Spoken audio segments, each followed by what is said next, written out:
باپ اور بیٹے اور روح القدس کے نام میں آمین۔ ہمارے لیے آج کی تلاوت مقدس مرکز کی انجیل سے لی گئی ہے۔ مرکز 6 باب 14 سے 29 آیات مقدسہ۔ اور ہیرودیس بادشاہ نے اس کا ذکر سنا کیونکہ اس کا نام مشہور ہو گیا تھا، اور لوگ کہتے تھے کہ یوحنا اصطباغی مردوں میں سے جی اٹھا ہے، اس لیے اس سے معجزے ظاہر ہوتے ہیں۔ مگر بعض کہتے تھے کہ الیاس ہے، اور بعض کہتے تھے کہ نبیوں میں سے کسی کی مانند ایک نبی ہے۔ لیکن ہیرودیس نے سن کر کہا، یوحنا جس کا سر میں نے کٹوایا وہی جی اٹھا ہے، کیونکہ ہیرودیس نے آپ ہیرودیاس کے سبب سے، جو اس کے بھائی فیلبوس کی بیوی تھی، یوحنا کو پکڑوایا اور اسے قید خانے میں بند کیا، کیونکہ اس نے اس سے بیاہ کیا تھا۔ اور یوحنا نے ہیرودیس سے کہا تھا کہ اپنے بھائی کی بیوی رکھنا تجھے روا نہیں۔ اس لیے ہیرودیاس اس پر داؤ لگائے ہوئے تھی اور چاہتی تھی کہ اس سے قتل کرائے، مگر کرا نہ سکی۔ اس لیے ہیرودیس یوحنا کو راست باز اور مقدس آدمی جان کر اس سے ڈرتا اور اسے بچائے رکھتا تھا، اور اس کی باتیں سن کر بہت تشویشناک ہو جاتا، مگر سنتا خوشی سے تھا۔ اور موافق دن جب ہیرودیس نے اپنی سالگرہ میں اپنے امراء اور فوجی سرداروں اور جلیل کے رئیسوں کی ضیافت کی، تب ہیرودیاس ہی کی بیٹی اندر آئی اور رقص کر کے ہیرودیس اور اس کے ہم نوالوں کو خوش کیا۔ تب بادشاہ نے لڑکی سے کہا، تو جو چاہے مجھ سے مانگ اور میں تجھے دوں گا۔ اور اس نے قسم کھائی کہ جو کچھ تو مجھ سے مانگے اپنی آدھی سلطنت تک میں تجھے دوں گا۔ وہ باہر گئی اور اپنی ماں سے کہا، میں کیا مانگوں؟ وہ بولی، یوحنا اصطباغی کا سر۔ تب وہ فوراً بادشاہ کے پاس جلدی سے اندر آئی اور عرض کر کے کہا، میں چاہتی ہوں کہ یوحنا اصطباغی کا سر تھال میں ابھی مجھے دے دے۔ بادشاہ بہت غمگین ہوا، مگر اپنی قسموں اور ہم نوالوں کے سبب سے نہ چاہا کہ اسے دلگیر کرے۔ بس بادشاہ نے فوراً حکم دے کر سپاہی کو بھیجا کہ اس کا سر لائے۔ اس نے جا کر اس کا سر قید خانہ میں کاٹا اور اس کا سر تھال میں لایا اور اس لڑکی کو دیا، اور لڑکی نے اپنی ماں کو دیا۔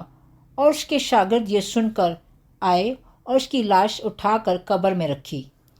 انجیل مقدس کے پڑھے اور سنے جانے پر خداوند کی برکت ہو۔ خدا کا شکر ہو۔ عزیز مومنین، صبح خیر۔ میں بردر اسد برنارڈ او پی آج کی تلاوتوں پر روشنی ڈالنے کے لیے آپ سب کی خدمت میں حاضر ہوں۔ آج کی انجیل مقدس جو کہ مرکز کی انجیل کے 6 باب میں سے لی گئی ہے، اس میں ہم نے یوحنا بپتسمہ دینے والے کے سر قلم کیے جانے کی داستان سنی ہے کہ کس طرح یوحنا اصطباغی کو قتل کرنے کی سیاسی سازش پایہ تکمیل تک پہنچتی ہے۔ ہیرودیس بادشاہ باطنی طور پر یوحنا اصطباغی کا گرویدہ تھا، کیونکہ وہ جانتا تھا کہ یہ ایک راست باز شخص ہے، اور دوسری طرف ہیرودیاس جو کہ ہیرودیس کی بیوی اور فیلبوس کی پہلی بیوی تھی، خاموشی میں اپنے دل میں نفرت کے اس لاوے کو پروان چڑھا رہی تھی جو یوحنا کے ان الفاظ کی وجہ سے اس کے دل میں پیدا ہوا تھا کہ اپنے بھائی کی بیوی رکھنا تجھے روا نہیں۔ اور بالآخر وہ دن آ پہنچا جس کا انتظار ہیرودیاس کو تھا۔ ہیرودیس کے جنم دن کے موقع پر اس کی بیٹی نے بادشاہ کو اپنے رقص سے مسرت بخشی، اور بادشاہ نے خوشی میں سب کے سامنے اس کی کوئی بھی خواہش پوری کرنے کا وعدہ کر ڈالا۔ بیٹی نے اپنی ماں کے کہنے پر یوحنا اصطباغی کے سر کا مطالبہ کیا، اور بادشاہ کو نہ چاہتے ہوئے بھی اپنے منہ سے نکلی بات کو پورا کرنا پڑا، جس کا اقرار اس نے درباریوں کے سامنے کیا تھا۔ میرے عزیزو، اگر ہم ایک لمحہ کے لیے سوچے تو ہمارے دل میں یہ سوال پیدا ہوتا ہے کہ مرکز کی انجیل یسوع المسیح پر مرکوز ہے، تو ہمیں یہ کہانی کیوں کر سنائی گئی؟ دراصل یہ ہیبت ناک داستان یسوع مسیح کی پرتشدد موت کی تصحیح کرتی ہے، اور ہمیں خبردار کرتی ہے کہ مشکل حالات میں ہمیں کسی صورت میں بھی اپنے ایمان سے انحراف نہیں کرنا، بلکہ ثابت قدم رہ کر یوحنا اصطباغی کی طرح حالات کا مقابلہ کرنا ہے۔ کسی پر جھوٹا الزام لگا کر اس کی زندگی میں مشکلات پیدا کرنا بے شک ایک غیر اخلاقی عمل ہے، اور خداوند کی خدمت کے رستے پر چلتے ہوئے یہ منظر ہمیں اس حقیقت سے روشناس کرواتا ہے کہ یسوع کے مشن کی تکمیل میں ہمیں بھی ایسے واقعات کا سامنا کرنا پڑ سکتا ہے۔ لہٰذا ہمیں اس یقین کے ساتھ حالات پر غالب آنا ہے کہ خداوند کا فضل ہمیشہ ہمارے ساتھ ہے۔ میرے عزیزو، اس کہانی کا انجام بے شک خوفناک ہے۔ ہم سوچ سکتے ہیں کہ یسوع نے کیسا محسوس کیا ہوگا یہ جان کر کہ یوحنا اصطباغی کا سر قلم کر دیا گیا کیونکہ اس کا نام مشہور ہو گیا تھا۔ مسیحیت کے آغاز کی پہلی 3 صدیاں اظہار ثانیوں کا دور کہلاتا ہے، اور تب سے لے کر آج تک مسیحی خداوند یسوع مسیح کے نام پر مختلف جگہوں پر مختلف طریقوں سے پریشانیوں اور مشکلات کا سامنا کرتے ہیں۔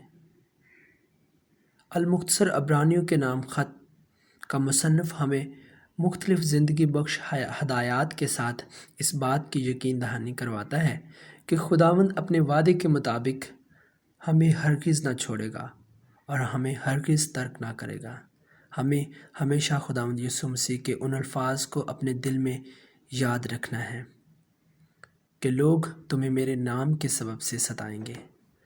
عبرانیوں کا مصنف ہمیں اس بات کو سمجھا رہا ہے کہ اکثر خداوند ہمارے ایمان کی مضبوطی کو پرکھنے کے لیے ہمیں آزمائشوں میں ڈالتا ہے۔ انسانی آنکھ سے ہمیں جو نظر آ رہا ہوتا ہے وہ خدا کی آنکھ میں بالکل مختلف ہوتا ہے۔